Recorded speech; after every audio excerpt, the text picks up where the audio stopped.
بسم اللہ الرحمن الرحیم۔ یا اللہ ہمیں ایسی زندگی دے جس پر ہم بھی راضی رہیں اور تو بھی ہم سے راضی رہے۔ دعا کی قبولیت الفاظ کی بلندی نہیں بلکہ دل کی تڑپ کا تقاضا کرتی ہے۔ دعا صرف الفاظ کا مجموعہ نہیں بلکہ دل کی طلب اور کیفیت کا نام ہے۔ توبہ کی امید پر ہو چکے بہت گناہ یا رب، مہلت تو مل رہی ہے، توفیق بھی عطا کر۔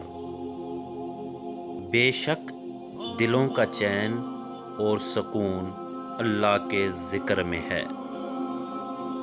اے اللہ، وہ لوگ جو اپنی قسمت کے کھلنے کے لیے تیرے کن کے منتظر ہیں، ان کے لیے کن فرما دے۔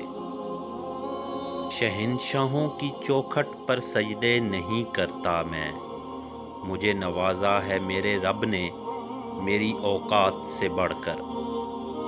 رسول اکرم صلی اللہ علیہ وآلہ وسلم نے فرمایا، 3 دعائیں ہیں جن کی قبولیت میں کوئی شک نہیں: مظلوم کی دعا، مسافر کی دعا، والدین کی دعا اپنی اولاد کے حق میں۔